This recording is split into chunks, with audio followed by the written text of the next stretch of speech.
¿Qué tal, chicos? ¿Cómo están? A ver, para empezar, antes de empezar con la clase del día de hoy, que tenemos que recuperar la semana pasada que dijimos las PC, recuperar el tema de esa clase. Entonces, antes de comenzar, vamos a hablar un poco sobre la PC. ¿Qué tal le fue en la PC?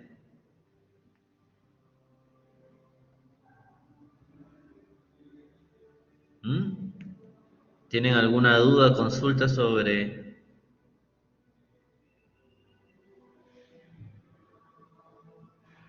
¿Tienen alguna duda, consulta sobre la evaluación?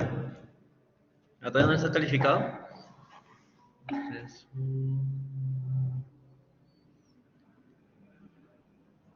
qué raro, ya debería estar su nota colgada. A ver, déjenme. Oh, se colgó. Qué raro. A ver, déjenme abrir su PC.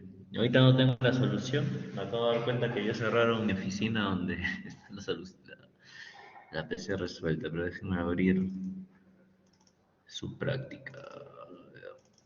Ustedes son 65, ¿no? A ver, voy a compartir la pantalla. Ventana. A ver, confirmen por favor si se pueden ver la pantalla compartida. Aquí, chat. Bien. De la pregunta 1, ¿alguien tiene alguna duda o consulta?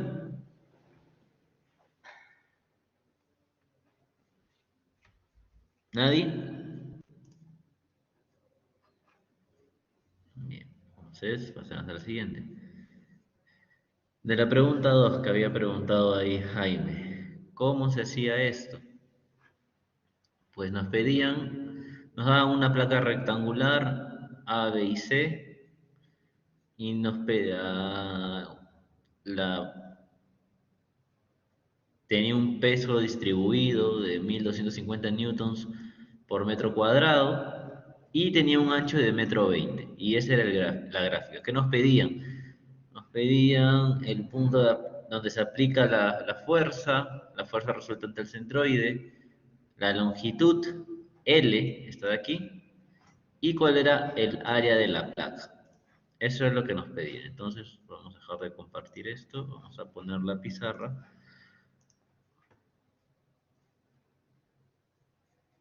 y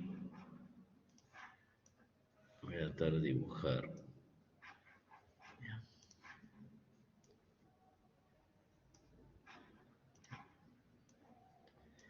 Más o menos algo así era la gráfica. Bien. Entonces, de aquí. Te daban una fuerza distribuida que se podía sobreentender que era algo como esto. Bien. Teníamos una fuerza distribuida. Y si tenemos una fuerza distribuida por estática, nosotros sabemos que si lo multiplicamos por la longitud que íbamos a tener, voy a poner borrador. Si lo multiplicábamos por una longitud, si lo multiplicamos por la longitud de toda nuestra compuerta, se va a transformar finalmente en una fuerza puntual, correcta. Entonces acá borro, pongo otra vez, y se va a volver en una fuerza puntual. Entonces, pero ¿cuál era la distancia? La distancia iba a ser 1 más L, multiplicado por 1250. Esa iba a ser la fuerza puntual. ¿Y dónde se iba a aplicar esta fuerza? En el medio de toda longitud, que puede ser por aquí, ¿no? Por acá puede ser el medio de toda esa compuerta. Entonces, no necesariamente en el agua adentro, sino posiblemente iba a ser fuera. Bien, si nosotros lo dibujábamos de esta manera, era algo como esto era 1, esto era L. Entonces, más o menos teníamos que poner la mitad y la mitad era por aquí aproximadamente, ¿no? Fuera del agua. Bien, entonces ahí sí va a aplicar nuestra el peso de toda la compuerta en general.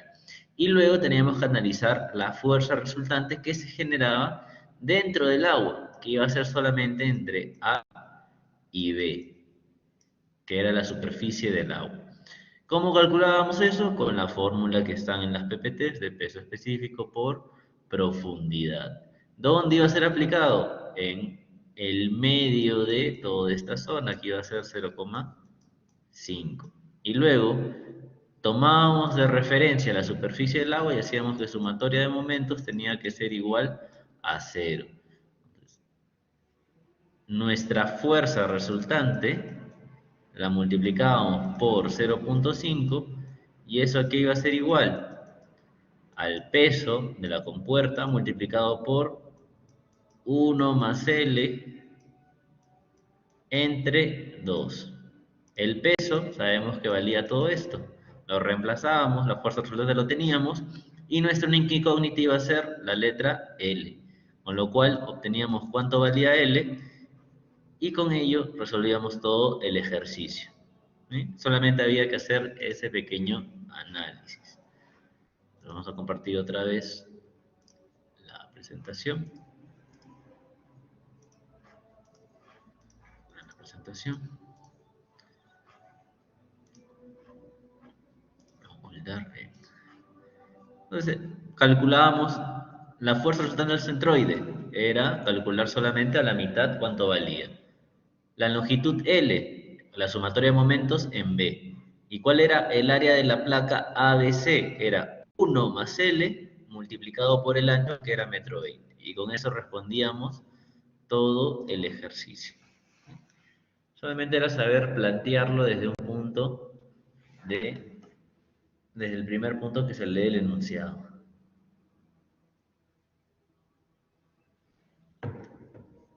Bien. La pregunta 3. ¿Alguien tuvo alguna duda, consulta? ¿Algo que queda ahí por responder?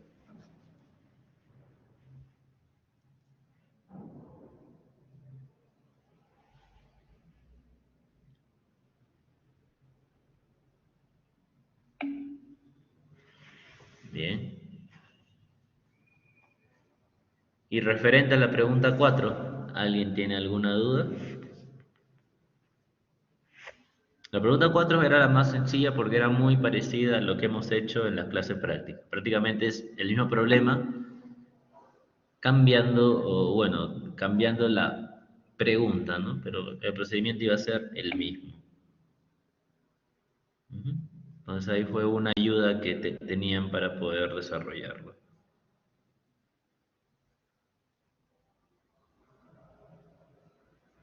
Bien.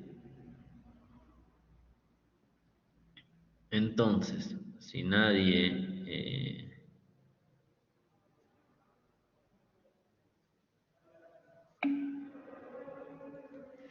las notas yo no sé cuándo salen, depende del profesor de teoría cuando lo revise.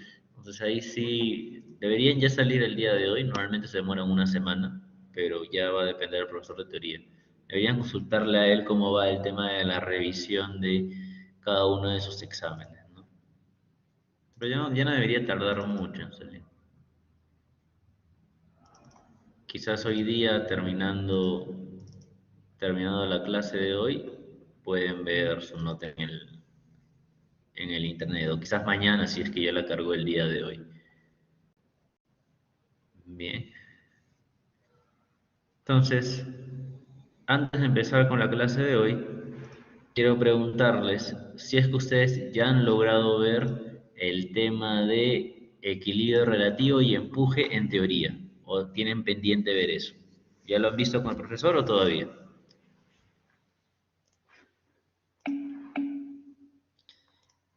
Bien, entonces vamos a hacer la clase normal.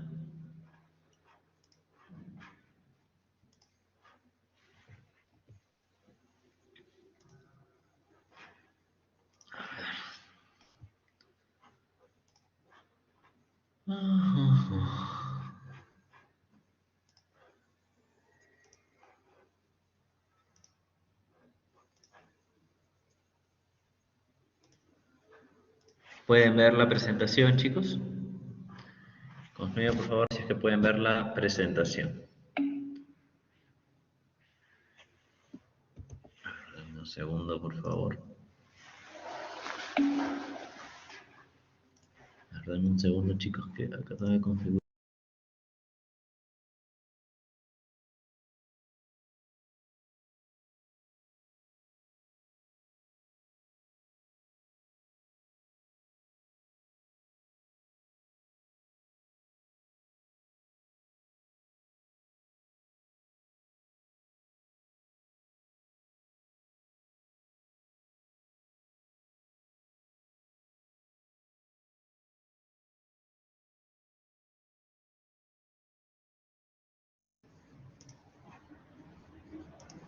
Ya, a ver, chicos, ¿qué tal?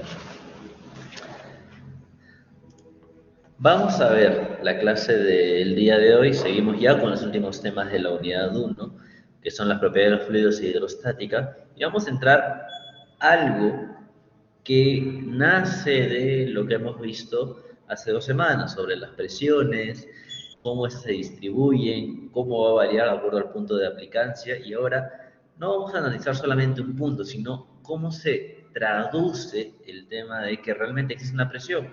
No quiere decir que cuando nosotros sumergimos algo dentro de algún líquido, algún fluido, este solamente lo va a tener ahí, en ese punto donde lo hemos dejado, ya que los cuerpos, por su densidad, pueden flotar, hundirse o quedarse a un mismo nivel. ¿Bien?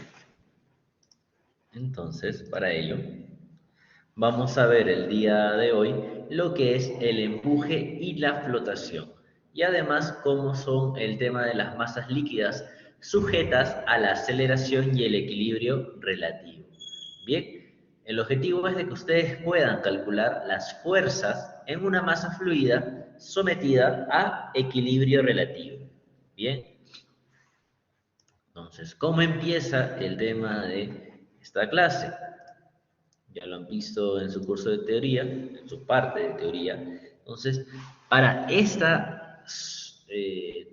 punto de la clase, ¿qué debemos entender de empuje? ¿Qué es lo importante que deben recordar? Básicamente, deben recordar que, por ejemplo, si yo sumerjo siempre, eh, yo siempre sumerjo algo en el agua, todo objeto normalmente tiende a flotar. Por ejemplo, si nos vamos a una piscina o una playa, ¿bien? Vamos con una pelota.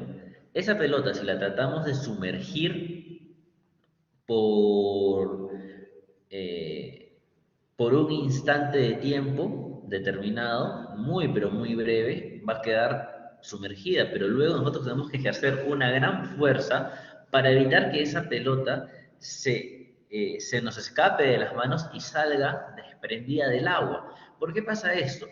Porque existe el empuje, que es la fuerza que genera el agua para expulsar objetos que desplazan un volumen de agua en el cual ellos están abarcando. Este empuje va a nacer mucho de lo que nosotros entendemos por las presiones. Por ejemplo, si el estuche de mis audífonos fuera el objeto que yo he introducido dentro del agua o cualquier fluido, todas las paredes o las caras del audífono van a ser sometidas a una fuerza, lo que va a generar la presión del fluido. Ahora bien, esas presiones, por ejemplo, esas presiones, si ejerce una por la parte superior y otra por la parte inferior, si nosotros aplicamos el concepto de las fuerzas, la de la parte superior va a ser menor al de la parte inferior por la profundidad que tenemos. ¿Bien? Entonces, si nosotros restamos, si la de abajo es mayor, vamos a tener una resultante hacia arriba, por lo cual esa resultante es la que se va a transformar como el empuje, haciendo que el objeto salga desprendido. Normalmente, la sumatoria de fuerzas verticales en un fluido es empuje igual al peso del objeto o una fuerza aplicada. Siempre esto está en constante equilibrio, por eso es que los objetos flotan. Si no fueran iguales, el objeto siempre saldría volando del agua, nunca estaría estático sobre la superficie. por más de que sea un balón, una piedra o algo, siempre un porcentaje de todo el volumen queda flotando o al ras del nivel del agua, pero siempre queda algo con lo que se logra el equilibrio de las fuerzas. Bien, a partir de esto, por ejemplo, los barcos usan mucho este teorema, porque ellos son una gran masa, un gran volumen, un gran peso en constante movimiento, pero nunca se hunden, porque uno es por la forma del barco, la distribución de fuerzas que se hace es lo que permite que el barco quede a flote. Bien, todo esa masa de agua que el barco puede movilizar, sacar de ese espacio-tiempo, va a generar una fuerza resultante que va a ser mucho menor al peso propio del barco, generando ese porcentaje de hundimiento. Normalmente en el barco hay muchos espacios vacíos, esos espacios vacíos lo aprovechan para lograr ese efecto de flotar y no hundirse. Bien. Hasta aquí, ¿alguien tiene alguna pregunta sobre empuje? ¿O todo está claro? ¿Alguien tiene alguna duda, consulta sobre lo que es el empuje? Bien. Entonces, pasemos a hablar sobre el equilibrio relativo.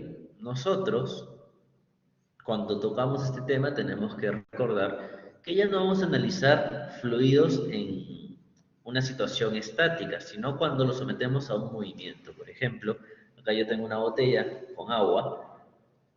Si lo tengo aquí, está estático, está a un mismo nivel, no se ve en movimiento, pero si yo lo muevo así o así, veo que el agua empieza a moverse. Entonces, si yo lo acerco por allá, hacer un simple movimiento, veo que el agua empieza a moverse dentro de la botella. ¿Por qué? Porque lo estoy sometiendo a una aceleración. Y el movimiento del agua, si se dan cuenta, es contrario al movimiento que está teniendo toda la botella. El desplazamiento del agua es contrario al movimiento de la botella. ¿Por qué pasa esto?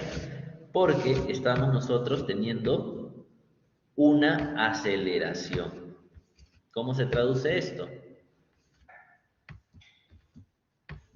¿Cómo se traduce esto? Pongámonos en un caso práctico. Cuando nosotros estamos en un carro, en un transporte público, privado, lo que sea, cuando el vehículo acelera, nuestro cuerpo tiende a ir hacia atrás. Y cuando frena, tendemos a irnos hacia adelante por la misma inercia. Lo mismo pasa con el agua en este caso. Por eso ahí tenemos dos definiciones.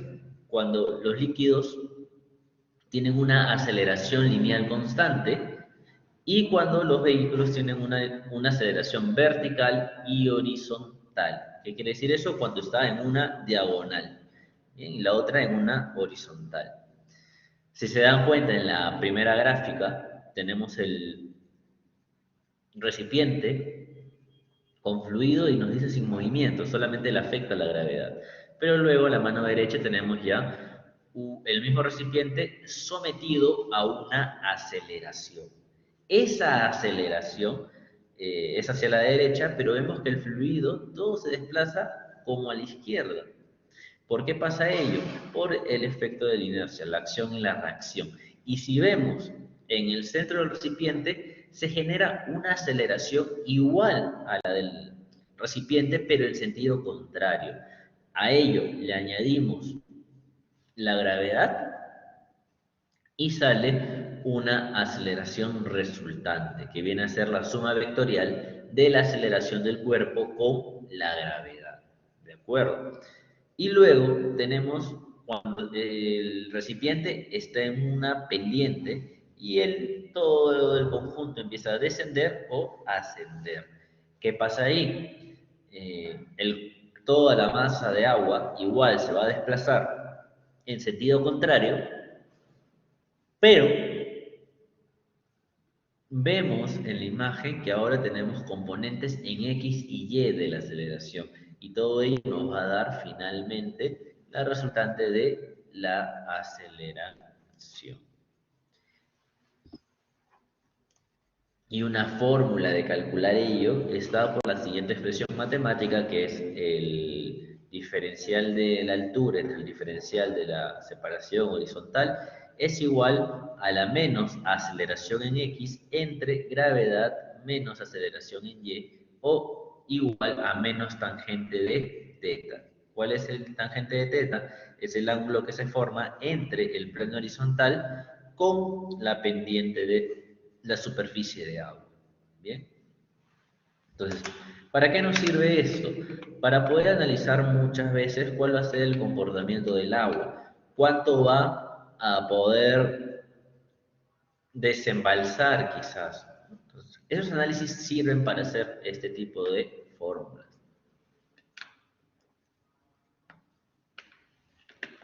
También para hacer análisis y conocer quizás las aceleraciones que puede sufrir algún cuerpo cuando desplazamos algo. No lo vamos a ver quizás para un diseño de una obra hidráulica, pero sí para transportar fluidos que pueden ser nocivos. Por ejemplo, la gasolina.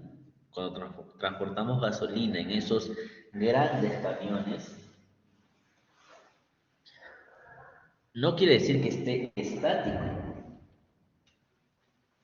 No quiere decir que esté estático la gasolina dentro eh, de ese contenedor que lleva el camión, sino hace unos movimientos. Y si no está bien dimensionado o no está lleno a la capacidad necesaria, puede resbalar o quizás generar ciertos movimientos que pueden desequilibrar la inercia del vehículo hasta voltearlo.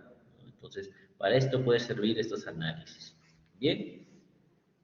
Entonces, hasta aquí, ¿alguna pregunta o consulta sobre el equilibrio relativo? O pasamos a ver los ejercicios.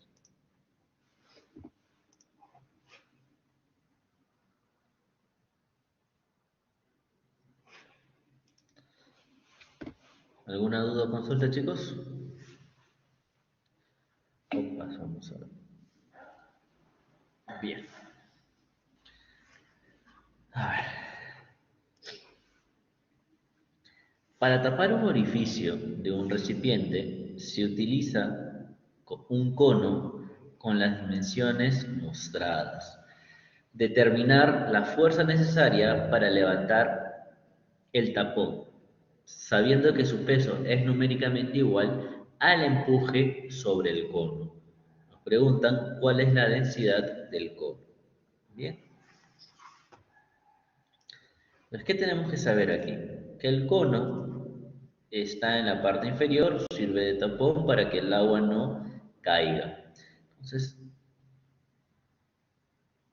¿qué es lo que puedo analizar yo de aquí? Uno, que el cono como sí va a tener un peso, el peso del cono. También esto va a sufrir un empuje, porque parte del volumen del cono está invadiendo espacio donde antes había el fluido, que en este caso es agua. Bien. Y a su vez yo puedo saber que se va a someter también a una fuerza. Bien. Todas estas tres fuerzas que he graficado las puedo sacar mirando únicamente la figura. Bien. Y nos están dando ¿qué más? Datos de el cono, que la base vale 2h y que la altura también vale 2h, siendo h 0.1 metros, ¿bien? O 10 centímetros. Y la altura del agua dentro del recipiente es 1 metro. Nos están pidiendo cuál es la densidad del cono. Entonces, aquí yo tengo que analizar. El cono está dividido en dos partes. La parte superior, que está dentro del fluido, y la parte inferior, que no está dentro del recipiente, está expuesto al medio ambiente. Entonces, mi volumen que desplaza eh, el fluido es toda la parte superior. Ahora, si yo me pongo un poco más quisquilloso, puedo saber que va a haber presión en todo el contorno de la mitad del cono y se va a distribuir algo de esta manera. en los laterales y en la parte superior. Bien. Y aquí, si se dan cuenta, en los laterales, que la fuerza la vemos así, la podemos descomponer en un vector X y un vector Y. Y si sabemos que a una misma altura las presiones son iguales, todas las componentes horizontales se van a terminar anulando, quedándome solo la vertical. Y en la parte superior también tengo únicamente fuerzas verticales. Y si la descompuesta de estas fuerzas en los laterales del cono siempre va a ser vertical, voy a tener dos opuestas y me va a quedar una resultante. Pero si me doy cuenta un poco más a detalle, en esta zona de aquí, la que estoy sombreando, la parte superior no encuentra ninguna oposición en fuerzas en la parte inferior. Esta parte de acá no tiene ni una fuerza que se someta. Entonces, todo ello en esta parte superior a lo sombreado se va a convertir simplemente en una fuerza resultante que fue lo que grafiqué al inicio. Y lo demás van a tener fuerzas producto de la suma de vectores. Y este producto se transforma como el empuje. Esta suma de dos fuerzas va a ser finalmente el empuje porque es sometido a las presiones del agua y cuando lo transformamos en fuerza, esas presiones se vuelve el famoso empuje. Por lo tanto, lo que yo debería considerar como volumen va a ser todo lo que está en el contorno del cono.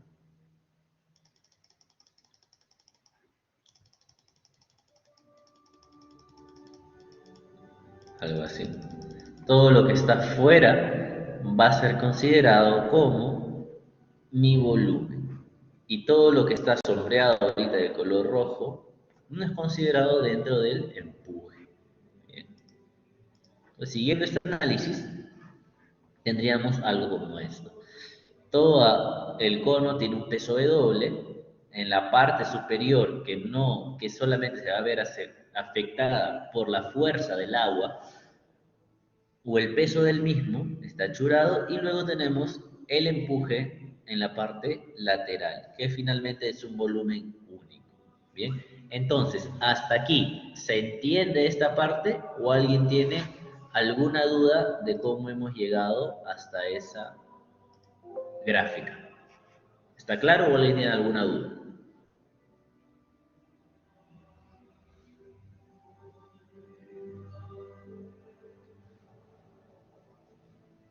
¿Está claro, chicos?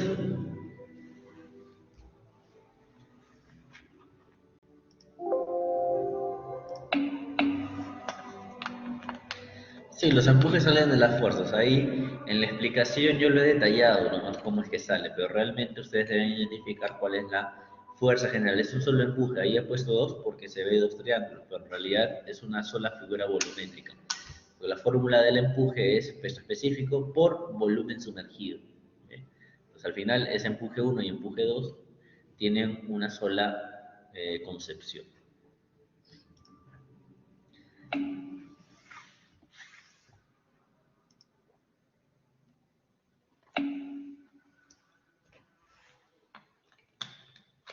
Con las presiones, ustedes determinan o se pueden dar cuenta realmente cuáles van a ser las fuerzas que se aplican en su diagrama de cuerpo libre. La presión se va a distribuir siempre en todas las caras o en todas las superficies del cuerpo que ha sido sumergido. Y en el ejemplo ahí cuando lo estaba dibujando nos damos cuenta que en la parte central solamente hay fuerzas en la cara superior del cono, en la base del cono, pero en el punto que conecta C y E no hay ninguna fuerza, por lo tanto esas presiones se van a convertir en el peso que va a soportar todo el cono por toda esa sección de agua. Pero en los costados, al momento de vectorizar nuestras fuerzas, tenemos una componente en X, una componente en Y, las X se van a anular por estar a una misma altura, pero las que están en Y se van a restar, dándome como respuesta la resultante que viene a ser el empuje del cuerpo. Bien, entonces Yo sé que el empuje va a ser la sumatoria, en este caso, de las dos convicciones que yo he mencionado. Me piden una fuerza vertical, me piden cuál es la fuerza necesaria para que yo pueda mover el cono, para que este cono suba. ¿Cuál es esa fuerza vertical? Entonces, esa fuerza vertical va a ser igual a la sumatoria de todas mis fuerzas en Y.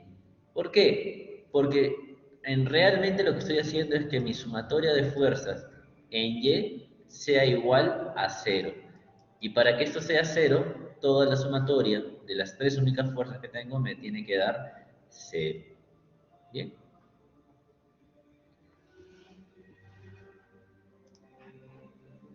Entonces recurrimos a lo que acaba de aparecer en la pantalla. Mm, Nos dice a su vez que el peso del cono es igual al empuje. Por lo tanto, estos dos se pueden anular y me quedaría únicamente la fuerza que ejerce el agua, toda esta columna achurada. ¿Y cómo calculábamos esa fuerza? Peso específico del agua por el volumen de agua que hay en esa parte superior. Lo vimos esa fórmula en superficies curvas sumergidas. ¿Cómo calculo el volumen? Base por altura. El área de la base va a ser pi por diámetro al cuadrado entre 4 por la altura. Entonces acá vamos a limpiar un poco. Y me dirán, ¿de dónde sale el h al cuadrado? Si este es el corte del triángulo, lo hago hasta aquí. Yo sé que la base vale 2h y la altura también vale 2h, pero de aquí a acá vale h y hasta acá también vale h. Si yo pongo a esto x, quiere decir que esto también vale x. Le hago un trazo a la mitad, aquí vale y aquí también vale y. Si yo digo que esto vale A, por diagrama de Tales, yo sé que esto también va a valer A.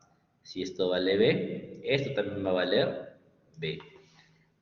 Y A más B multiplicado dos veces, que viene a ser la suma de todo esto, tiene que ser igual a 2H, siendo A más B, H. Entonces tendría que esto de aquí vale H y esto de aquí también va a valer H. Y ahora, ¿cómo me doy cuenta también de eso? Si yo digo que tangente de X va a ser igual a tangente de Y, voy a llegar a la conclusión que A es igual a B. Por lo tanto, A va a ser igual a H medio.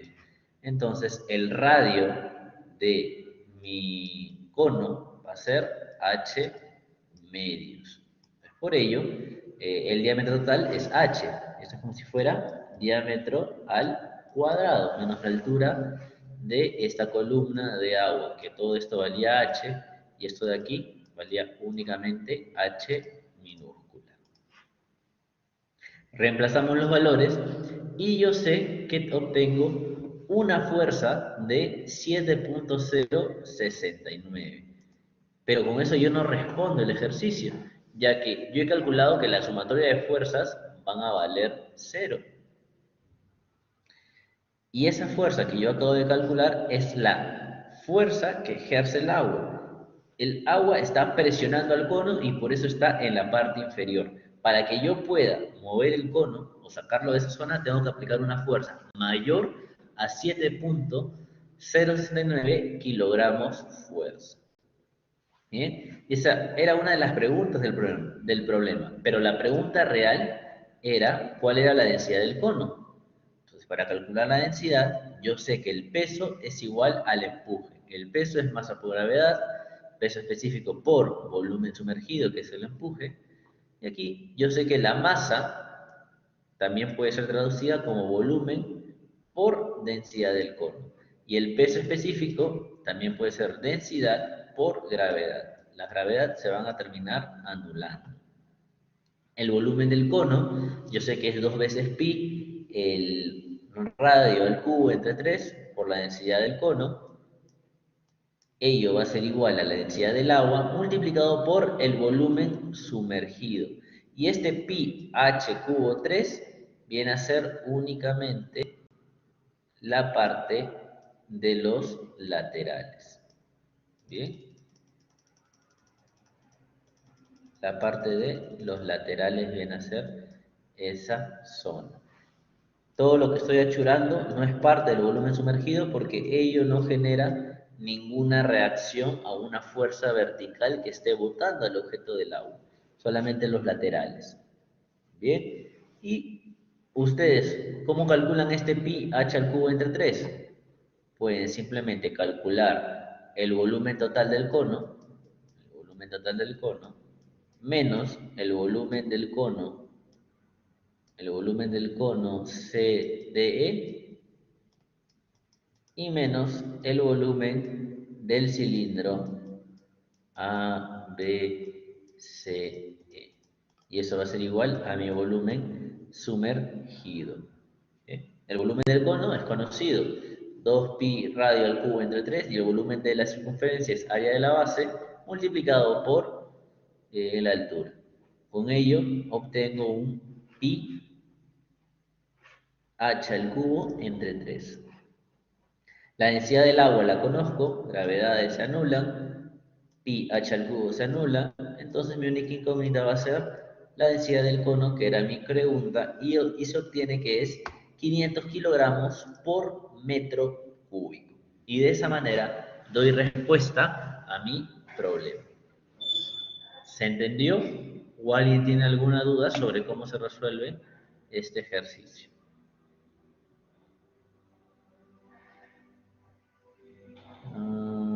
Sí, la fórmula para la fuerza del agua es peso específico por volumen. Estamos calculando una fuerza vertical sobre una superficie plana sumergida. De esa manera es como se calcula.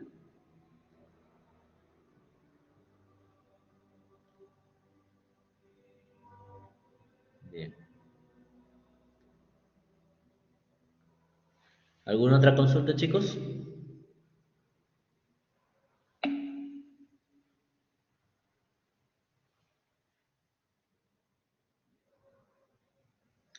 ¿Los demás tienen un problema de escucharme entrecortado?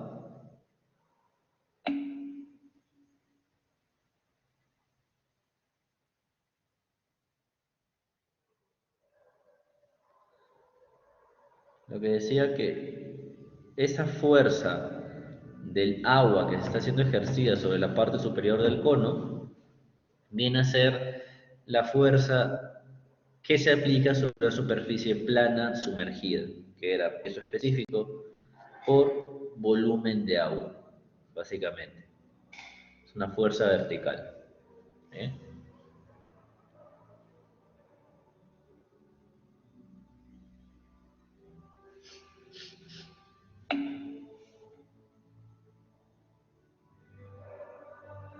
No, no, es una parte. En el enunciado te piden cuál es la fuerza que se requiere para poder mover el cono.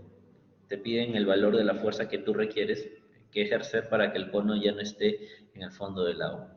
Y como nos damos cuenta, la fuerza que permite que el cono esté en esa posición es únicamente el peso del agua. ¿Cómo logro ello? Si aplico una fuerza mayor a 7.069 kilogramos, ese cono lo puedo desplazar.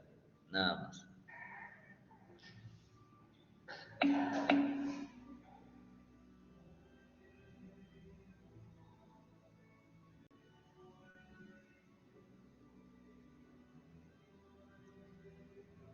La masa es volumen por densidad y el peso específico es densidad por gravedad. Y así se lleva. Parte de la primera clase. Bien, ¿alguna otra consulta? O pasamos a al siguiente ejercicio.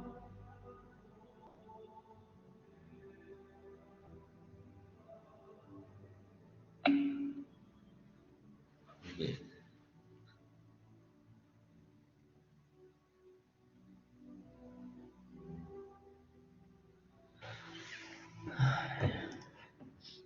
Ahora nos dicen que un cilindro con diámetro y alto de 1 y 2 pies respectivamente Flota en un recipiente que contiene un líquido X.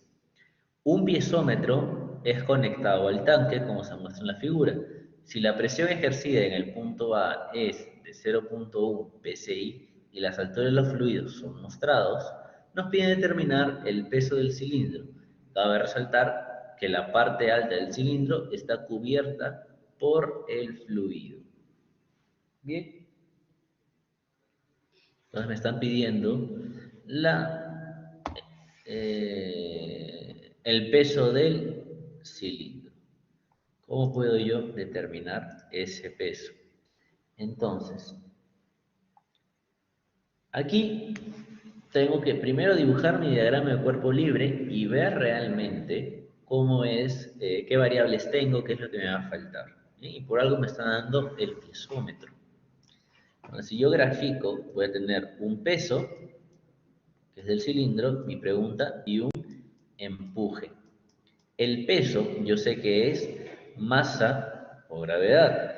O también el peso en este caso va a tener que ser igual al empuje para que se mantenga en esa posición flotando. Entonces, para que exista la flotación, la teoría nos dice que el empuje siempre tiene que ser igual al peso.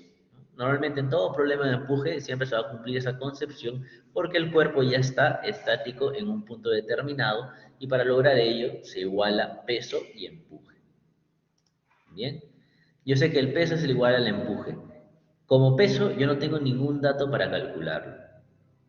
Es más, esa es mi pregunta, pero el empuje yo sé que es igual al peso específico del fluido, que en este caso es X, multiplicado por el volumen sumergido, que viene a ser el volumen del cilindro. Pero me falta ese peso específico. Yo no lo conozco, tengo que calcularlo. Para ello me da el piezómetro. Bien, todo el fluido X llega hasta esta zona, hasta donde acabo de delinear. Y si tengo un piezómetro, nos acordamos de la parte hidrostática, y si yo hago la igualdad entre A y B, las presiones tienen que ser iguales. Y yo conozco la propiedad de este fluido, conozco las propiedades de este fluido y tengo la presión de aquí. Mi única incógnita sería el peso específico del fluido del tanque. Entonces, pasando a limpio lo que estaba diciendo, la sumatoria de fuerzas verticales, peso es igual al empuje, el empuje es peso específico del fluido X, por el volumen del cilindro, área de la base, pi diámetro al cuadrado entre 4, por la altura del cilindro que viene a ser h. Resolviendo, cambiando los valores que conocemos, sabemos que el peso va a ser igual al peso específico por pi medios. Ahora me falta a mí conocer cuánto es el peso específico del fluido. Y si yo digo que presión en A, parte inicial, A y B, va a ser igual a la presión en B. La presión en ¿a qué es igual? A peso específico del fluido multiplicado por la altura total, desde la superficie hasta donde está el punto de presión, por 3,5. Y la presión en B, ¿a qué va a ser igual? La presión del punto A más peso específico del agua por un pie más peso específico del agua por densidad relativa 1,5 por 2,5 por 2,5. Este dato lo tengo, este dato es conocido, conocido, conocido. Mi única incógnita sería peso específico de X, que es justo lo que estoy tratando de averiguar. Bien. Pasado a limpio se ve de esta forma. Bien. Resuelvo y obtengo que la densidad del fluido X vale 80,6 libras por pie cúbico. Esto lo reemplazo aquí y obtengo que el peso es igual a 127 libras. Y con eso se termina la explicación de este segundo problema. Hasta aquí, ¿alguna duda o consulta o todo está claro? Este ejercicio es mucho más sencillo que el anterior. ¿Se entiende?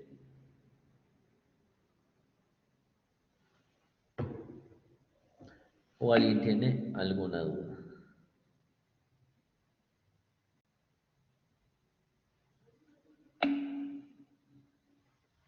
La presión del fluido 2.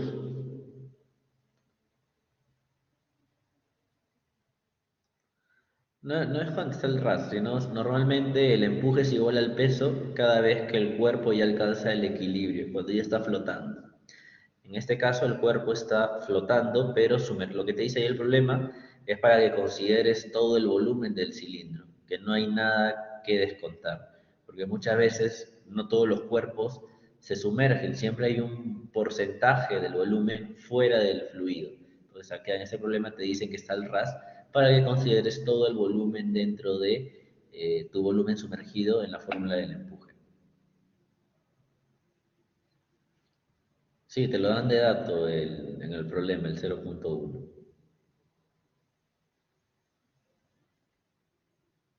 Es la presión que se ejerce en esa esfera que tienen ahí. Como si ahí hubieran puesto un manómetro y te dicta que tiene 0.1 de presión.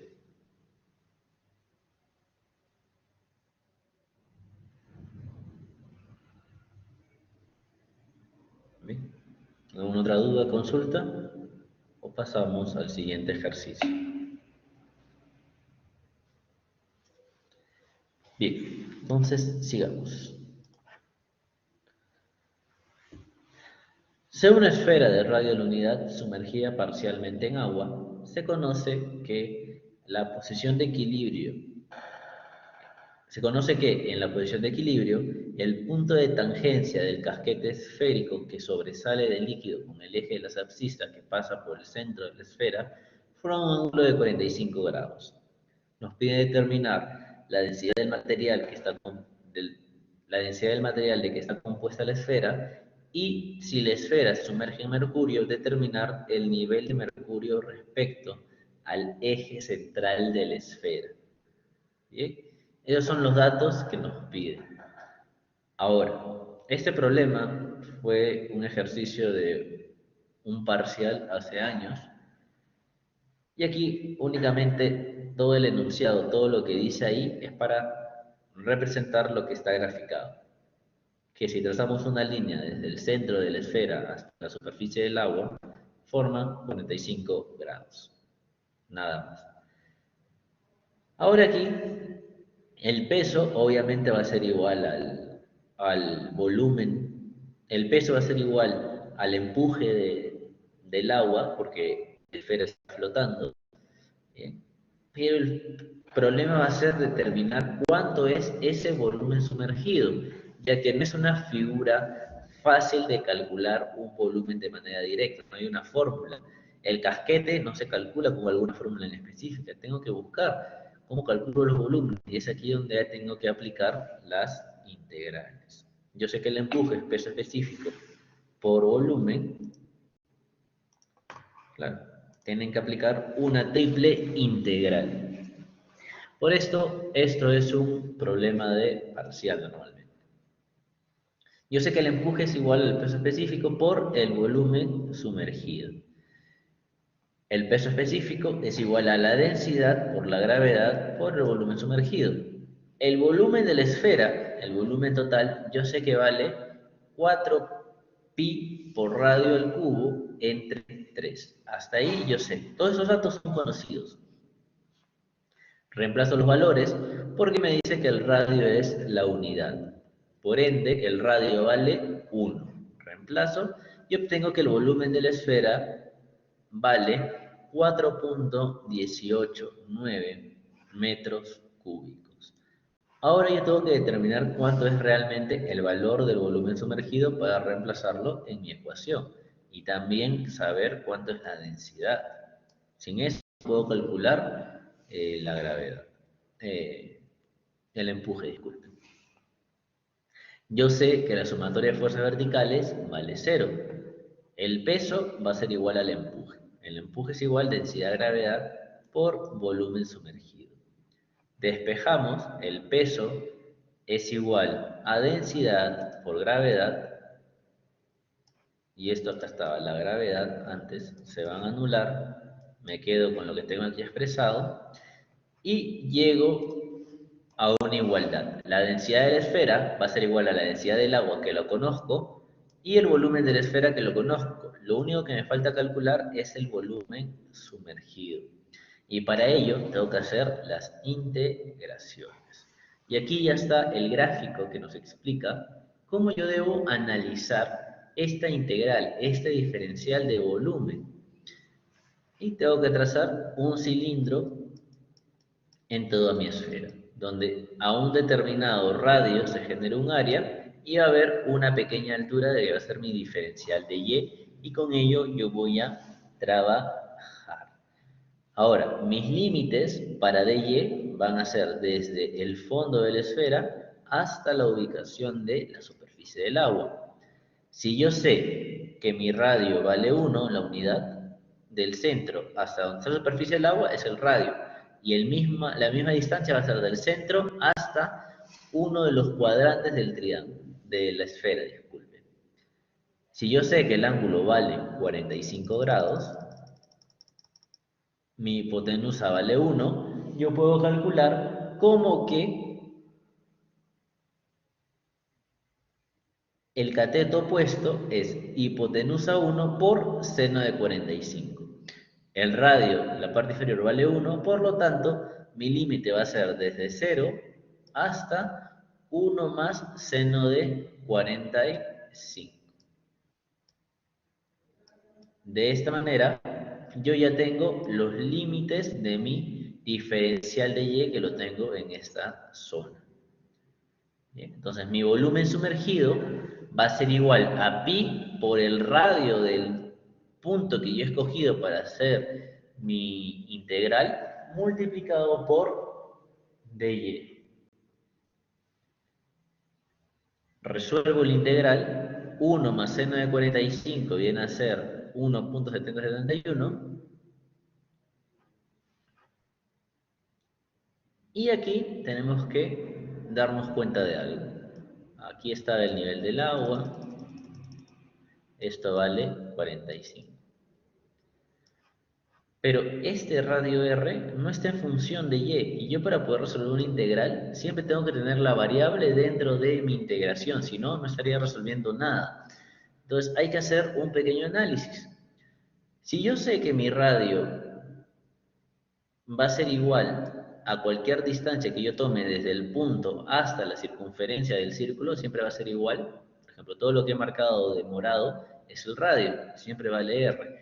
Pero yo estoy haciendo el cálculo con el radio de la base de mi cilindro, que es la línea roja.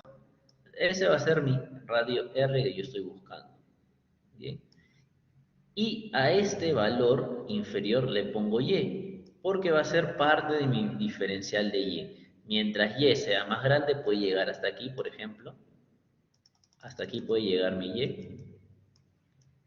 Esto va a ser r, pero mi radio sigue siendo esto. Esto sigue siendo radio, la hipotenusa sigue siendo radio.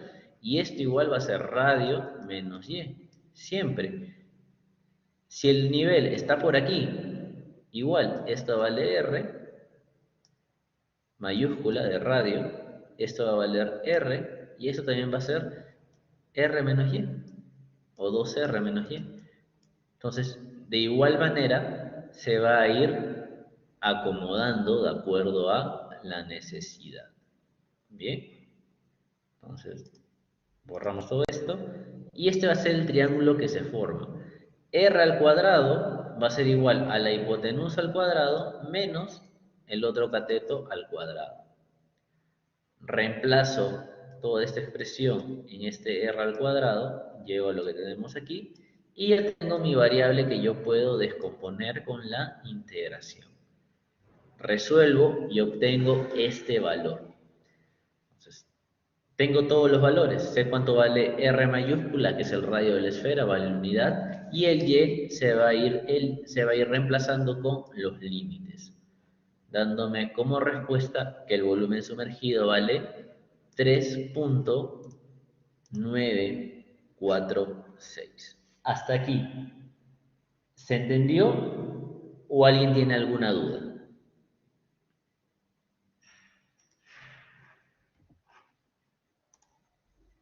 ¿Se entendió, chicos, o alguien tiene alguna duda?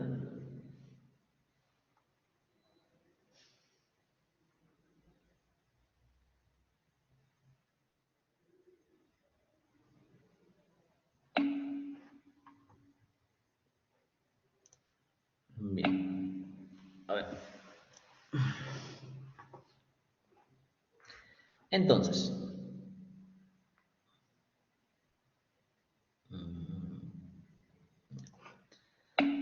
el volumen de la esfera lo teníamos como dato.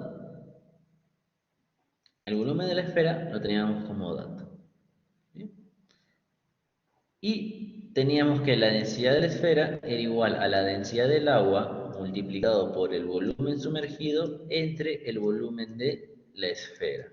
Reemplazamos todos esos valores y obtenemos la densidad, que era el valor que nos pedían, 941.991 kilogramos por metro cúbico. Bien, entonces de esa manera, llegamos a la respuesta de la parte A. Ahora, nos dicen qué pasa si se sumerge todo eh, en la esfera en mercurio. ¿Qué es lo que pasa? Pues, ahora el agua ya no es mercurio, y si nosotros nos damos cuenta, el mercurio es mucho más denso que el agua. Entonces la esfera ya no va a estar en la misma posición, sino va a estar un poco más arriba o mucho más arriba. Entonces nosotros vamos a calcular cuánto es este volumen sumergido. ¿Y cómo lo hacemos?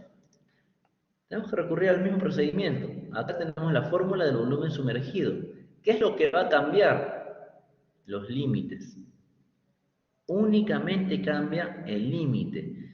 Entonces, para saber cuánto es el volumen sumergido, yo puedo aplicar la misma fórmula que tenía aquí, que la paso en esta zona. Densidad de la esfera es igual a densidad del mercurio por volumen sumergido entre volumen de la esfera. Lo único que cambia es el fluido de agua a mercurio. El volumen de la esfera lo conozco, el volumen de la esfera también, la densidad también la conozco, porque es conocido el mercurio. El volumen me sale 0.29. Ahora, con, con este dato, yo lo puedo reemplazar directamente aquí en esta fórmula. Mi única incógnita será hasta qué límite superior llega. Y llegamos a esto. Si se dan cuenta, es lo mismo. Lo único que varía es que ya no tengo límites. Ahora tengo el valor real. Y miren cuánto ha cambiado. ¿Cuánto ha cambiado de ser agua y mercurio? Antes era casi el 90% de la esfera sumergida y ahora simplemente es un 10%. Se invierten los papeles simplemente por cambiar de fluido. Resolvemos la integral, vamos a llevar una ecuación del tercer grado, resolvemos en la calculadora y nos va a dar tres valores. Dándonos cuenta que por lógica, estos dos de aquí, que son imaginarios, no van a ser la respuesta, siendo la respuesta 5 centímetros. Entonces, si yo me voy un poco más atrás,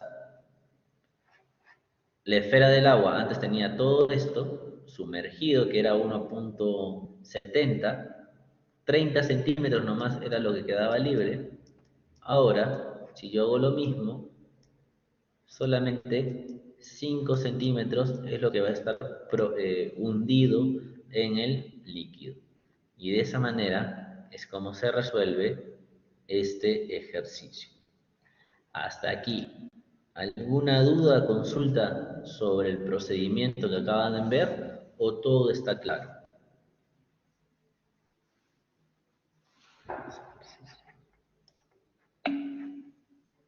Denme un rato, chicos, por favor. Ahorita voy a ver la pregunta que acaban de hacer.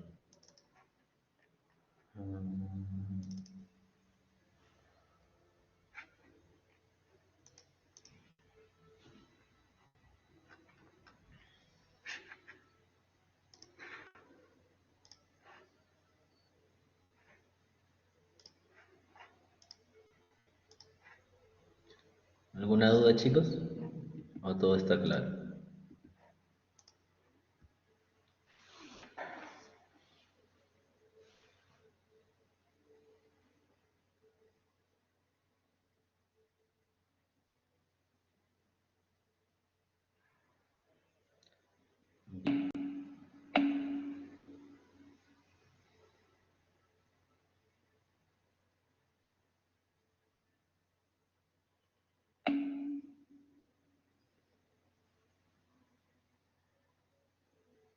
El área de la base.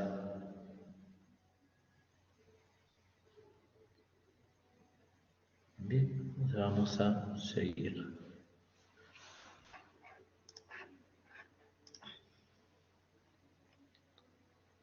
Ahora pasamos a lo que es equilibrio relativo. Nos dice que el recipiente rectangular cuya base mide 0,40 por 0,20 metros cuadrados y cuya altura tiene 40 centímetros de alto, se llena con agua hasta los 20 centímetros. La masa del recipiente vacío es de 10 kilogramos. El recipiente se coloca sobre un plano inclinado con un ángulo de 30 grados respecto al horizontal. Si el coeficiente de rozamiento del recipiente y el plano donde está apoyado nuestro envase es de 0,3, nos pide determinar el ángulo que forma la superficie de agua con la horizontal. Bien. Entonces, ¿cómo entendemos esto? ¿Cómo lo podemos entender? 0,8.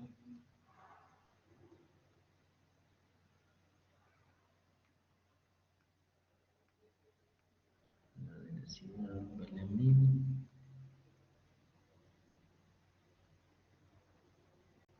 16. Sí. Entonces, me dice en este ejercicio que hay un recipiente inclinado que vale 30 grados. Y aquí está este recipiente y está cayendo en ese sentido. Se llena de agua 20 centímetros. Entonces, ¿qué puedo sacar yo de ahí? Eso es lo único que necesito graficar y lo he hecho rápidamente. El ángulo de la superficie va a valer 30 grados. Bien, la masa del envase vale 10 kilogramos. Pero a mí me importa la masa del agua. ¿Esto aquí va a ser igual? A la densidad del agua, multiplicado por el volumen del agua. Y eso me va a dar un total de 16 kilogramos. ¿Por qué 16 kilogramos? 0,4 por 0,2, 0,08. Multiplicado por 0,2 me da 0,016. La densidad del agua vale 1000. 1000 por 0,16, 16 kilogramos. Bien, pues hasta ahí ya tengo la masa. ¿Qué más necesito? ¿Qué más me da? El coeficiente de fricción que vale 0,3. El coeficiente de fricción me puede dar la fuerza, que va a ser igual al coeficiente de fricción por la normal. Y la normal es igual al peso en la componente Y, la descompuesta del peso en Y. Entonces, tengo todos esos datos y lo pasamos a limpio, todo lo que acabo de decir. Ahí están los datos y el gráfico se vería de esta manera. La solución es hacia la derecha y el agua tiende a irse en sentido contrario al movimiento que tiene. Si ustedes tienen un problema, empiezan a graficar cómo se ve el desplazamiento y van a ver que el agua hace ese movimiento, ¿no? Si lo mando para arriba, se va en otro sentido. Bien. Entonces, parte para que puedan ustedes darse cuenta cómo se comporta el agua también. Si lo tienen horizontal, simplemente lo mueven en la dirección que les ha dicho el problema y van a ver realmente hacia dónde se va. Como un tema de ayuda cuando tengan que resolver eso, ¿no? Si es que no saben cómo orientar el agua. Porque al final el problema mismo le va a dar la orientación si es que lo conceptualizan bien. Entonces calculamos la aceleración en X. La aceleración en X va a ser igual a la sumatoria de fuerzas. La sumatoria de fuerzas es igual a la masa por la aceleración en este caso. tenemos la componente X del peso y la fuerza de fricción. La fuerza de fricción es igual al coeficiente de viscosidad, coeficiente de fricción, multiplicado por la normal, que viene a ser esta. ¿Bien? Y P seno de alfa. La masa total, ¿a qué es igual? Al peso de todo el envase entre gravedad. Peso entre gravedad me da masa por la aceleración X. Si se dan cuenta, ¿por qué he hecho esta conversión? Para poder anular todos los pesos. Y me quedo seno de alfa, viscosidad, coseno de alfa, gravedad y aceleración. La gravedad se conoce, coseno se conoce, viscosidad también, seno también. Lo reemplazo y obtengo que mi aceleración en X vale 2.35 metros por segundo al cuadrado. Hasta aquí, ¿se entendió? ¿O alguien tiene alguna duda o consulta sobre el problema?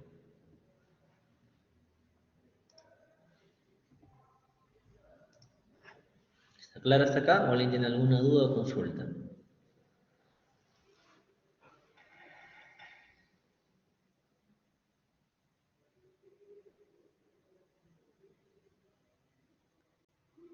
¿Todo claro, chicos? Bien. Ahora, me piden el ángulo que se forma entre la superficie del agua y la horizontal, el plano inclinado. Entonces hago mi gráfica, ¿no? Le hago un zoom y esta sería la aceleración representada dentro del fluido. La descompongo, tengo una aceleración en X, una aceleración en Y la gravedad. Entonces, la sumatoria de estas dos aceleraciones me va a dar, digamos que esta resultante, ¿no? Bien, esta resultante. Ujú. Sí. Y esta yo la puedo trazar por aquí también. La misma que está acá la puedo trazar acá. ¿De acuerdo? Entonces, si yo trazo para calcular el ángulo teta, puedo decir que tangente de teta, ¿a qué va a ser igual? Al componente en X, la componente en X, entre la gravedad menos mi aceleración en X por seno de alfa. Entonces, esta es fórmula, ¿no? Esta es la fórmula que nosotros hemos escrito o hecho. Bien, esa es la fórmula que hemos escrito en la teoría. Siempre se va a respetar. Lo único que puede variar es esto, el menos o más. ¿Cómo me doy cuenta? De acuerdo a cómo apunta la componente Y de mi aceleración descompuesta. ¿Bien? Solamente hay que tener cuidado en eso. Únicamente hay que tener cuidado en esa parte. ¿De acuerdo? Entonces, la aceleración X la calculé en el caso anterior. Coseno de alfa lo conozco. Seno de alfa también, aceleración también, gravedad también. Con lo cual, obtengo que tangente de teta es igual a 0.235. ¿Bien? 235.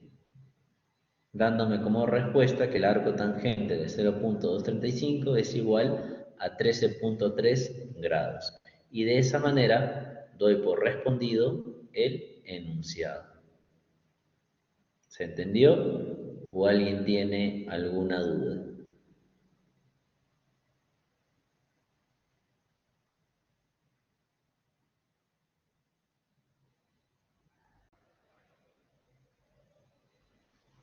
¿Se entendió, chicos?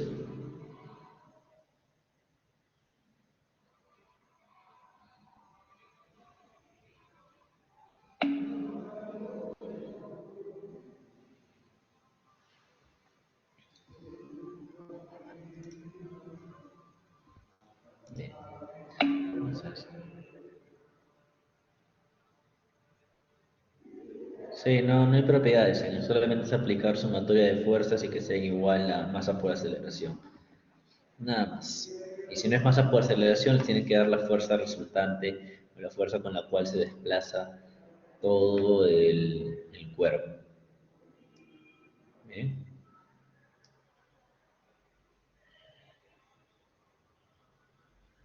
¿Alguna otra pregunta?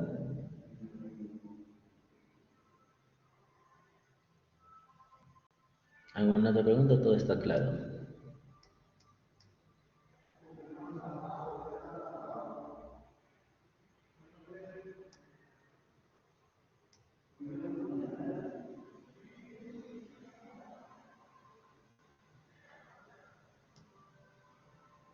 ¿Alguna pregunta, chicos? ¿O continuamos?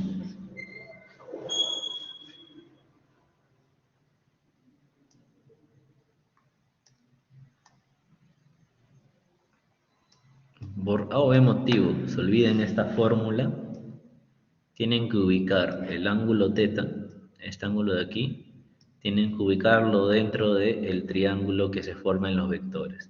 Normalmente siempre va a caer aquí el ángulo, normalmente.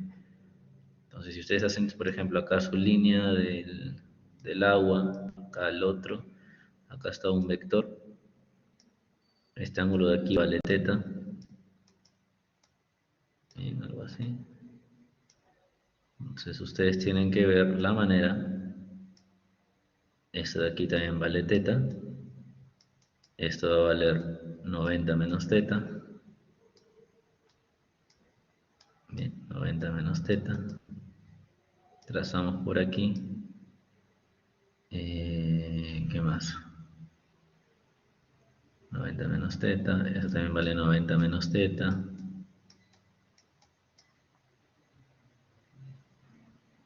Esto de aquí también vale 90 menos teta.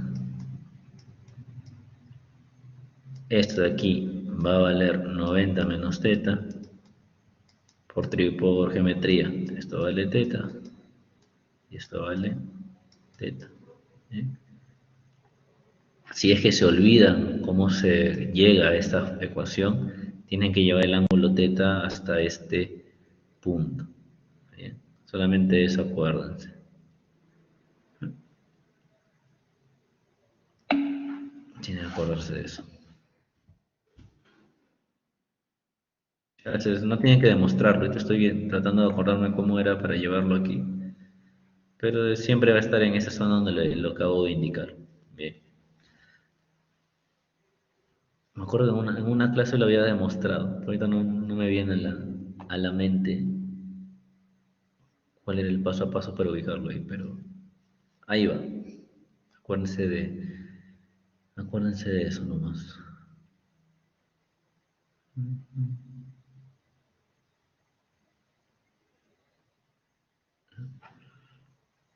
Bueno, bien, entonces seguimos.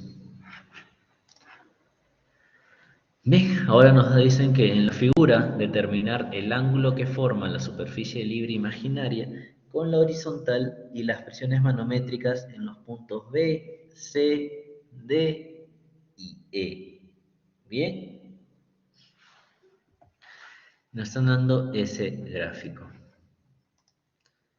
Lo primero que tengo que hacer es calcular cuánto va a ser esa horizontal que me indica el problema, ¿no? Saber cuántos grados hay. Me piden la presión en este punto C, en este punto D, en este punto E y el punto B. Aquí el problema del enunciado faltó poner que de B a A no se considere nada, como si no existiera. ¿Bien? Es un lugar vacío y no va a generar presión. ¿De acuerdo? Tengo aceleración X y aceleración en Y.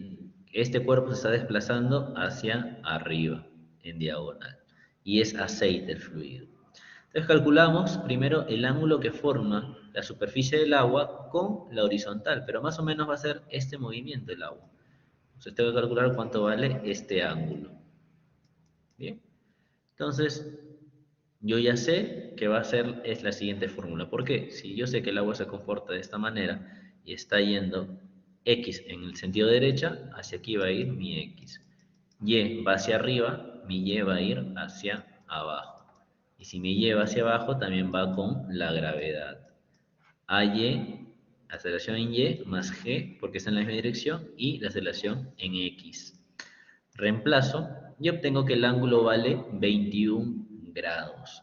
Entonces, gráficamente esto va a quedar por encima del punto C realmente. ¿Bien?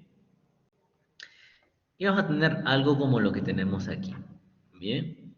Las componentes X, aceleración en X, y mi aceleración en Y, donde también cuento con una gravedad. Y de ellos van a ser una aceleración resultante en este sentido. ¿Sí? Y aquí les indica claramente, por ejemplo, vean lo que dice el problema. Esto vale teta y aquí también vale teta. Y en base a ello hace la tangente. ¿Sí? Opuesto entre adyacente. Aquí está, acá está ya la descripción de cómo se determina ello, ¿no? Por ejemplo, acá traza un triángulo, ¿no? Esto va a ser 90 menos teta, esto de aquí va a ser teta, esto de aquí va a ser 90 menos teta y aquí llega a teta. Y de esa manera ya tienen explicado por qué este tangente de teta se expresa con esta fórmula, ¿no? Entonces traten de acordarse, ubicar bien el teta y lo van a encontrar. Pueden hacerlo así, ubican el teta aquí, es lo mismo, pero ustedes ya son libres de cómo ubicarlo. Esta es la forma matemática de explicarlo. Bien. Bien, entonces la gráfica ya posicionada con el ángulo de inclinación sería algo como esto. De A va a llegar un poquito más arriba de C. Realmente no va a sobresalir porque esto es cerrado, toda esta zona de aquí es cerrada, pero el agua se comportaría de esa manera aproximadamente, ¿no? No lo vamos a ver visualmente, pero así sería el comportamiento. Bien, entonces, ¿cómo desarrollamos esto? Hay una fórmula que existe en la mecánica de fluidos, que es la siguiente. Presión es igual a la presión inicial menos el peso específico de la gravedad, aceleración X por desplazamiento en X, menos peso específico por aceleración en Y entre gravedad más 1 por desplazamiento en Z. Esto que ven aquí, básicamente, es lo que tenemos acá. Básicamente es eso, pero ya expresado un poco, ya más simplificado. Prácticamente de ahí llegamos a la expresión matemática que les acabo de describir. Esto pasa acá y me queda como diferencial de presión. Bien. Presión, a ver, vamos a ver, para no perder mucho tiempo. Bien, acá está, diferencial de presión, todo está en función a densidades y aceleraciones. Bien, densidades. El peso específico, a ver, esto quería diferencial de presión, igual. Peso específico, densidad por gravedad, densidad por aceleración en X por X. Menos, aquí va a ser densidad por gravedad, multiplicado por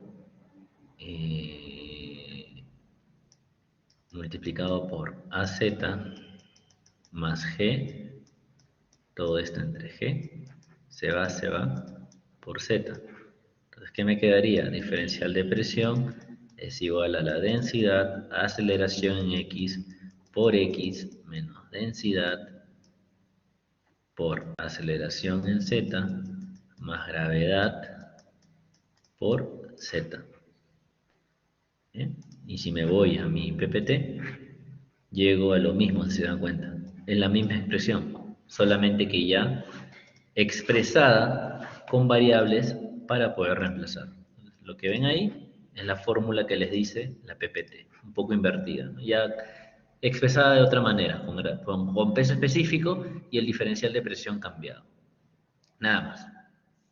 Entonces, yo sé que este H1 de aquí, si es que el agua se desplazara, es 0.9, que era la dimensión de la base, multiplicado por el tangente de teta, que me da 0.3597 metros. Entonces, es prácticamente, según la gráfica, mayor. Entonces, vamos bien, el agua se desplazaría más. Entonces, si nosotros tenemos un recipiente de movimiento que está totalmente cerrado, el agua va a tender a moverse de esa manera. De alguna manera va a generar fuerzas, presiones sobre ese punto. Y si es mucha o excesiva, puede generar algún orificio. Entonces, ¿cómo lo calculo? Aplicamos mi fórmula para el punto C. ¿eh? Y este punto de aquí, este punto superior viene a ser mi punto A. ¿Por qué mi punto A?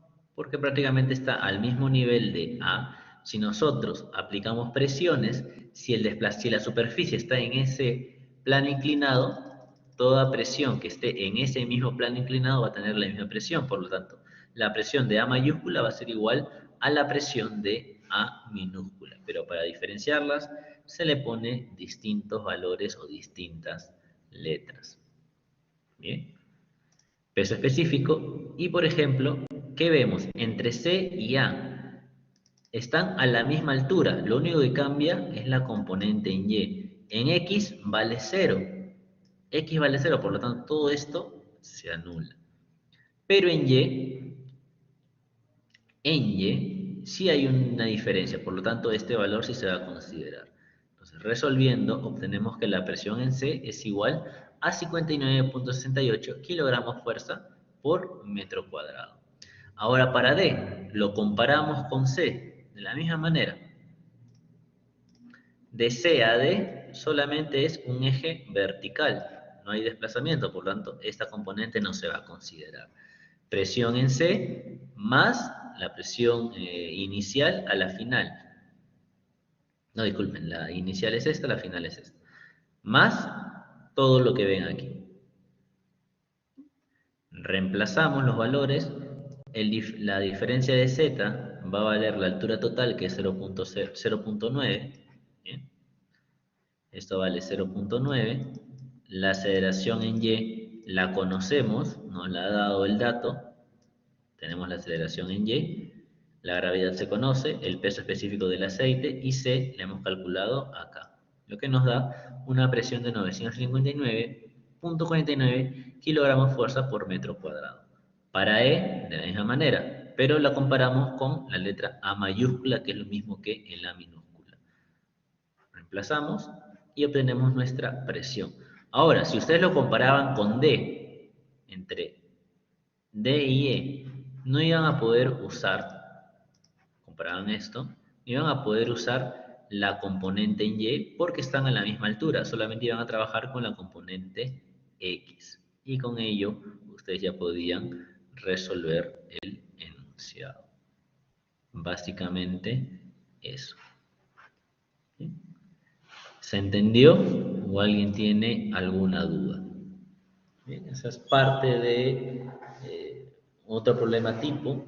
No es tan general que venga así, pero es para que ustedes vean cómo puede variar el tema de equilibrio relativo de acuerdo a lo que se pueda presentar. Lo normal dentro de equilibrio relativo son recipientes abiertos. Bien.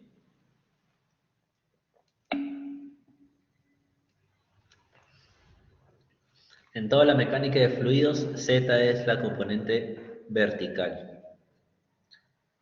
En todas las mecánicas, Z es la vertical. Y no es usado como vertical, pero por una concepción que siempre se usa, normalmente nosotros estamos acostumbrados por matemática a tener el eje X y Y, pero en todas las mecánicas, Z realmente es el valor de Y, básicamente.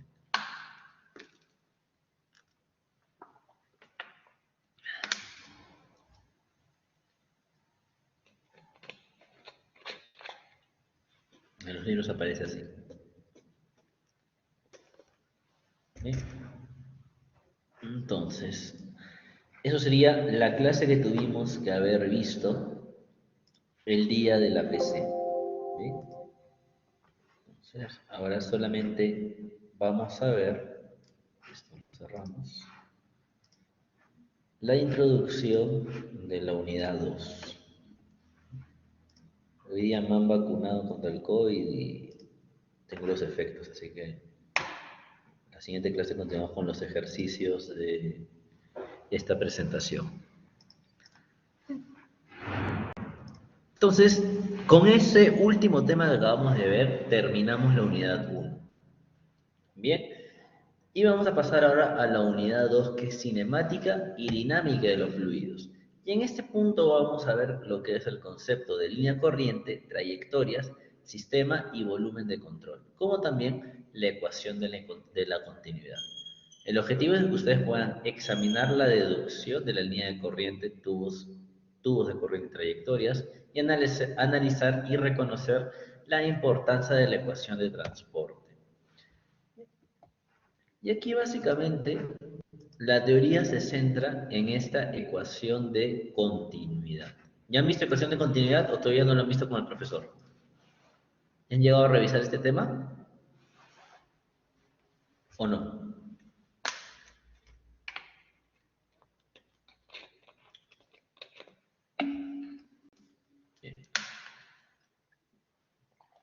¿Qué nos dice la ecuación de continuidad? Muy independientemente de lo que está ahí escrito. La ecuación de continuidad trata de responder de que toda la masa que entra a un sistema tiene que ser la misma a la que sale, tal y cual. La masa es la descripción general, porque puede ser gas, puede ser líquido, entonces le dicen masa. Ahora, si trabajamos de un fluido, realmente la densidad se va a eliminar, porque un fluido siempre es constante, es incomprensible, su densidad nunca va a variar en un líquido, entonces las densidades se pueden ir anulando, pero la fórmula está generalizada para cualquier tipo de fluido si es comprensible, porque puede haber fluidos que a lo largo de un recorrido pueden comprimirse, entonces las densidades van cambiando a lo largo de todo el trayecto.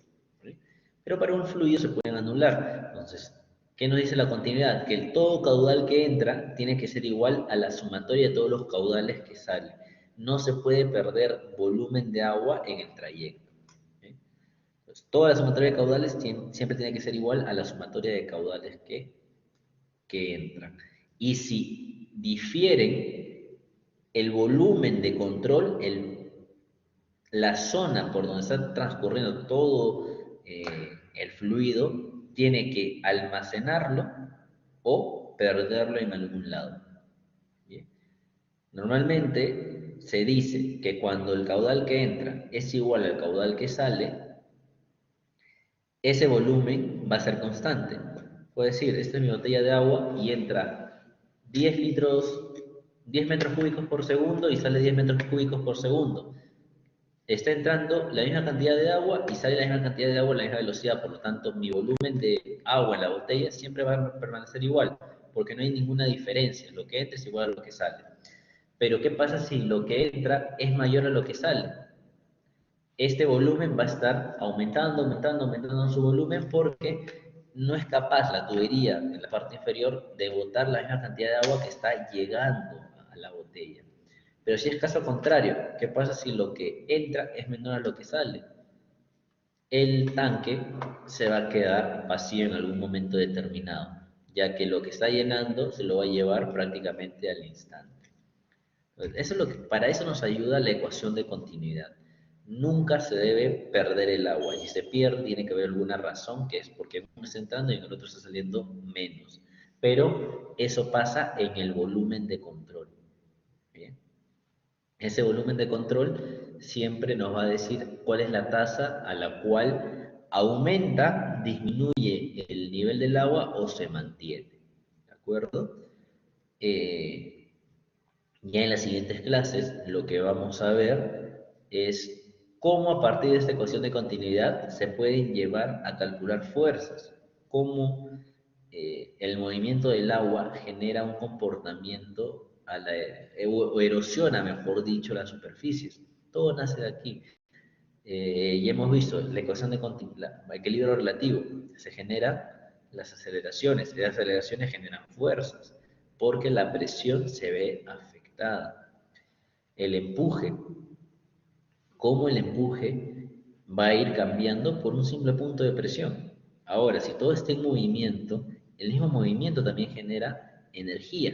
Ya poco a poco estamos viendo ya a los temas que normalmente se ven referente a la mecánica de fluidos. Siempre van a haber fotos de monoplazas de vehículos, eh, ventiladores, viendo cómo es el comportamiento del aire a través del ventilador. Todo ello ya aparece con la cinemática y dinámica de fluidos. Y uno de los primeros conceptos es la ecuación de continuidad. ¿Qué es la ecuación de continuidad? Solamente asegurar que el caudal que entra es igual al caudal que sale. Básicamente es ese el tema que nosotros debemos de recordar. Y vamos a hacer un problema rápido y con eso ya terminamos la clase del día de hoy. ¿Qué nos dice?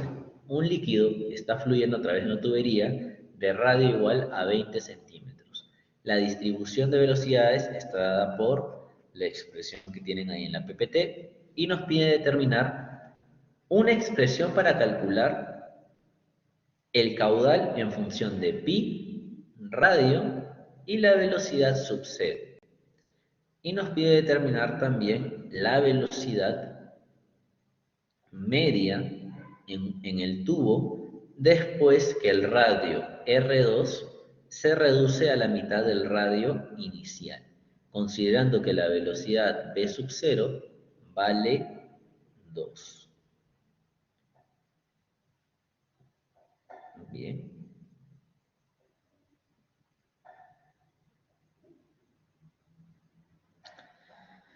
¿Cómo resolvemos esto?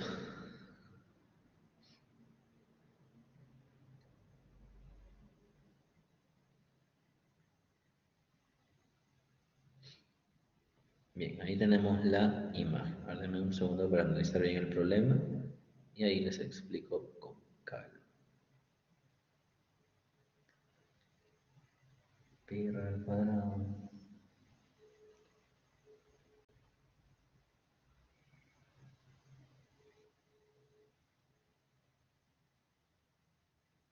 Bien.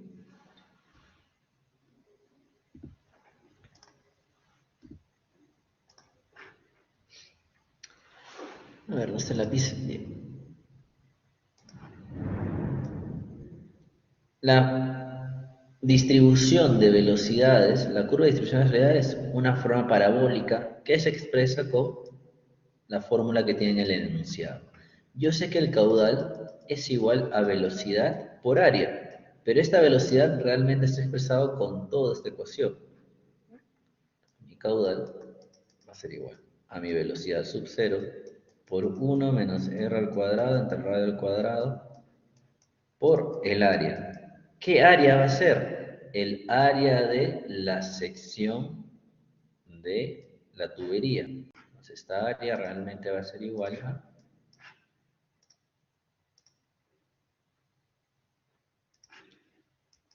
pi por radio al cuadrado. Radio al cuadrado. Bien. Normalmente lo expresaríamos de esa manera. Y esa es la fórmula. Con eso yo determino el caudal. Pero me están pidiendo que lo exprese en pi, r y b sub 0. Aquí ya lo tengo, lo podría decir que lo tengo expresado de esa manera. Pero tengo una variable de más que no debería, que lo podría así dejar ahí. Entonces, si me piden una expresión matemática, puedo decir esto. Pero, ¿cuál es el problema? ¿Cuál es el problema con esto? Sería calculando solamente una sección, no toda la distribución de velocidades. La distribución de velocidades tendría que calcularlo con una integral. Entonces, ¿cuál es la verdadera fórmula del caudal? Diferencial de caudal es igual a la velocidad por el diferencial de área. ¿Cuál va a ser mi diferencial de área? va a ser la parte del círculo interior. Y cuando tengo un círculo, mi diferencial de área es 2pi radio por dr. La velocidad lo expreso con todo lo que tengo aquí. Y esto va a ser igual a mi diferencial de caudal. Saco las integrales y esto va a ser así. 2pi radio por diferencial de radio. Y esto va a ir de 0 a r. De esa manera yo lo puedo dejar expresado. Entonces ahora, si yo paso todo a limpio lo que acabo de decir, tendría lo siguiente. ¿Bien? Y resolviéndolo debería llegar a la expresión que les había dicho antes. Pero la expresión real para calcularlo es esta que tenemos aquí. ¿Bien? La anterior funcionaría si es que la distribución de velocidades fuera lineal. En todo el recorrido siempre se mantenga una velocidad constante, pero aquí, o en todos los niveles, en este caso va variando esa distribución. O sea, no es uniforme todo el caudal. ¿Bien? Por eso tenemos que resolverlo con una integral. Normalmente cuando nos dan una ecuación de la curva, tenemos que recurrir a las integrales. Entonces, de esta manera es como ya se deja expresado en pi, r y b sub 0. Y este r minúscula finalmente va a desaparecer y se va a convertir solamente en r. Bien. Ahora, para la parte B, me piden la velocidad media. El caudal va a ser igual a la velocidad media por el área. Y ahora, ¿por qué la velocidad media es b sub 0 entre 2? ¿Solamente porque me dice la velocidad media? No, porque hay una propiedad que vamos a ver más adelante, que normalmente la velocidad media en un fluido es la mitad de la velocidad máxima. Bien. Normalmente la velocidad media es la velocidad promedio y es con la que siempre se trabaja. La velocidad media es con la que la mayoría de las fórmulas nos pide en las ecuaciones. Pero como siempre decimos que el comportamiento de velocidades es uniforme, pensamos en calcular una velocidad media porque todas las velocidades van a ser la misma. Pero cuando ya tenemos una distribución como tal, como la que ven ahí, no podemos decir la velocidad media es tanto o la mitad de algo, porque muchas veces puede tener formas como esta, una distribución, nos pueden dar el ejemplo así, y ahí no va a ser la velocidad media, sino va a ser el promedio de todas las distribuciones.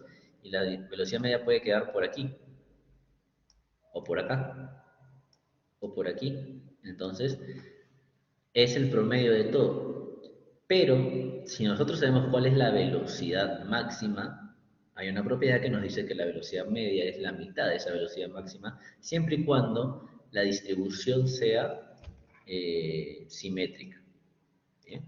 Para este caso, la velocidad promedio es la mitad de la velocidad máxima. ¿Y cómo sé que esta es la velocidad máxima? Porque justo está al eje y en la corona de nuestra parábola. Bien. Y el área que es pi radio al cuadrado. La velocidad sub 0 es 2. 2 entre 2 vale 1. Bien. El caudal en 1 tiene que ser igual al caudal en 2. ¿Por qué? Por la ecuación de continuidad. Mi diferencial de masa en un tiempo determinado va a ser igual a 0. ¿Por qué es igual a 0? Porque en ningún momento se pierde agua. El agua que entra es la misma cantidad de agua que va a salir. Entonces los caudales tienen que ser iguales. Entonces, si los caudales son iguales, el caudal en 2 es área 2, el área de la sección 2 por el área, por la velocidad. Y aquí vean la distribución. Es lineal. Todas las velocidades son iguales en cualquier punto que yo lo tome. Por lo tanto es velocidad 2. Esto va a ser igual a mi caudal en 1. Entonces, velocidad 2 va a ser igual a caudal 1. Todo esto es caudal 1. Entre el área 2, que es pi por el radio 2 al cuadrado. Los pi se van a ir. Esto me queda 1. Y me queda una relación de radios. Yo sé que el radio vale 20 centímetros. Bien. El radio 2 es la mitad del radio inicial, por lo tanto, eso sería 20 al cuadrado entre 10 al cuadrado. Y eso sería aproximadamente como decir 4 al cuadrado, si mal no recuerdo. No, 2 al cuadrado. Sí, 2 al cuadrado, nos va a quedar 4.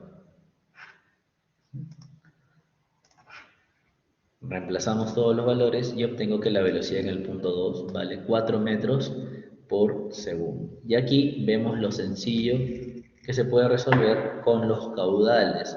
Pero ¿cómo yo sé que caudal 1 es igual a caudal 2? Por la ecuación de continuidad. La primera parte del problema era solamente un tema de teoría para que vean cómo se usa la integral y cuál es la fórmula general del caudal. Y en la parte 2 tenemos que conocer el concepto de ecuación de continuidad para poder asumir que caudal 1 es igual a caudal 2 y poder llegar a la respuesta. Así que, ¿se entendió o alguien tiene alguna duda sobre este ejercicio?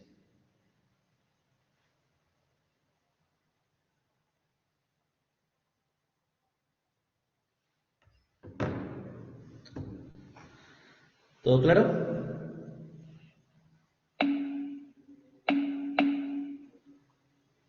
Bien, entonces vamos a dejar la grabación por aquí.